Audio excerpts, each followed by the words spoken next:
What's going on YouTube, Diggy546, and we got some good news. Tried to get this out a little bit earlier, but things happen. Anyway, Carson Wentz has been traded from the Philadelphia Eagles to the Indianapolis Colts. And what does that mean? The Colts only had to give up a third this year and a conditional second next year. So if Carson Wentz flames out for the Colts, I think they probably have only given up 2/3. And it's not even in the same year, which is amazing that they were able to get away with this. I mean, I thought that they would probably end up, settling for like a first, but they ended up having to only give up a third and a second. So all of those other rumors about what other teams were offering for Carson Wentz have to be not true, because if teams were offering first for Carson Wentz, then you would expect him to have gone to one of those teams. Now, also, maybe they wanted to do right by Carson Wentz and get him with Frank Reich, so they just took their offer anyway.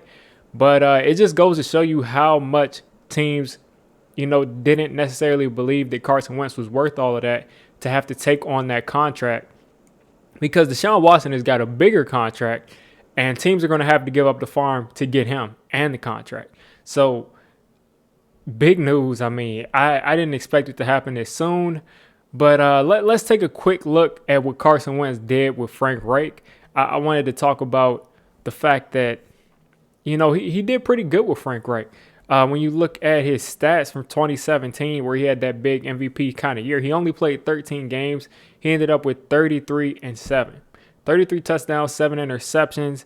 What was it? 101 quarterback rating. I can't see his completion percentage here, but he had a really good season.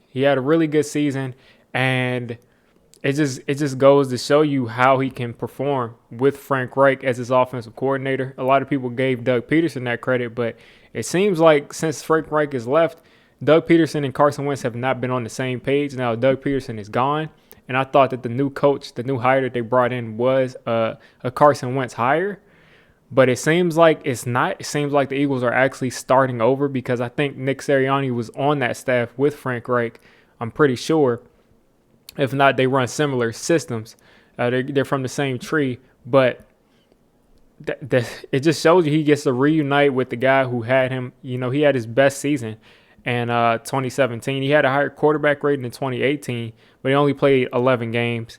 21-7. He threw 7 interceptions for 3 straight years. 2019, he had a lot of injuries. He ended up throwing 27 touchdowns and 7 interceptions. Played all 16 games, which was a plus, because the past, 2 years before that, he got injured at the end of the season. But 2020, man, this is why. This first of all is why he's getting traded. Second of all, this is why they had to give up so little to get him, because he played 12 games. He threw 16 touchdowns, which is decent. Maybe he finished around, 24, 25. So that's decent. But he had 15 interceptions. So he probably would have had over 20 interceptions, because he only played 12 games. But the biggest thing is the Eagles' offensive line was in shambles all year. They were in shambles. Jason Peters was missing time. The right tackle, I don't know, I'm forgetting his name. The underdog right tackle, he was missing games. It was a cluster. It was messed up. Carson Wentz was sacked 50 times, 50 times in 12 games. So that means if he played the whole season, he probably gets sacked over 70 times, which is ridiculous, because in 2017, the Eagles' offensive line was one of the best in the league. It was bar none, one of the premier offensive lines in the league, top 3, top 4 at the very worst. But the good news is Carson Wentz is going to the Indianapolis Colts, who have probably, at worst, the second or third best line in the league right now. Quentin Nelson, in my mind, is the best offensive lineman in the league. I love scouting him. I love watching his tape. He's so dominant every snap. Quentin Nelson is going to be a beast. And, he's already a beast, but he's going to be a beast with Carson Wentz. Wentz is going to get a chance to finally have protection. They just need to address one of those tackle spots, because I'm pretty sure Costanzo is retiring, and they need to get him some weapons. T.Y. Hilton is probably not coming back. They're going to have to. I think they have Michael Pittman there, but he's not anybody that's really proven.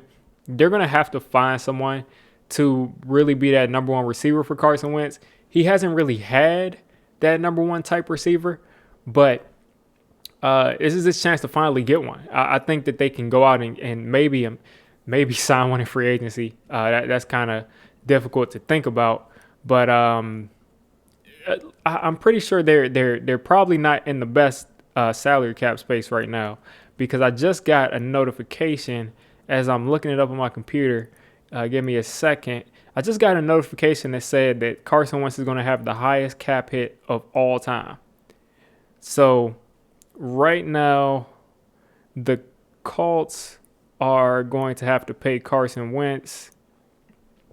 Let's see. They're going to have to pay him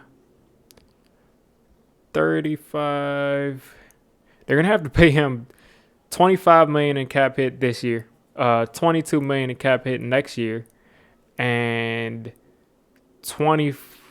Okay, I'm pretty sure the cap hit is going to go towards the Eagles. So that's perfect. The Colts are only going to have to pay him about 20-something million every year. So that's a steal. That is really a steal now that I look at it. The Colts probably, I don't know how the rest of their cap situation is, but they probably have the resources to be able to go out and, try to get him another receiver in free agency.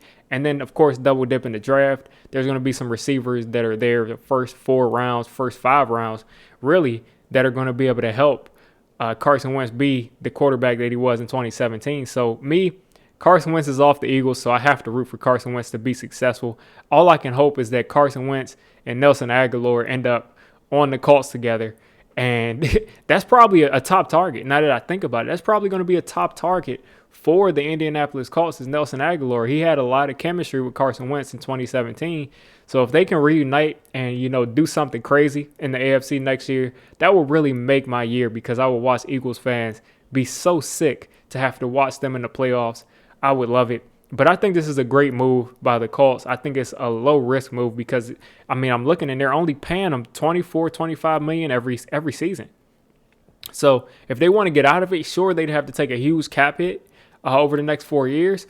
But 20-something million for what I think he can be for them, I think that's a steal. Now, as for Jalen Hurts. I'm expecting the Eagles to go receiver with their 6th overall pick. I just hope it's not Jamar Chase. I really do. I hope it's not Jamar Chase. I would hate to have to root against my favorite player. But hope it's not Jamar Chase, but they'll probably go receiver with their first pick. And it makes sense. They have to get some help for Jalen Hurts. And if they don't go receiver, they could go corner. They could go linebacker. Sure, if you feel okay about Michael Parsons. But at the end of the day, I think if they don't go receiver, they will be taking someone like Justin Fields or Zach Wilson, and they have a new coaching staff, and that might very well be the case. They might just be looking to restart everything, and Jalen Hurts might be back on the outside looking in, which is a shame because he could have gotten a signature win to kind of plead his case, kind of, boost his case for being the starting quarterback of the future. But if Zach Wilson and Justin Fields are there, the Eagles will probably think about that with the 6th overall pick. Now, do I think they'll be there? I'm not necessarily sure, because you got the Falcons who could take a quarterback. You got some teams that might trade up. You got the Jets who could take a quarterback. We already know what the Jacksonville Jaguars are doing.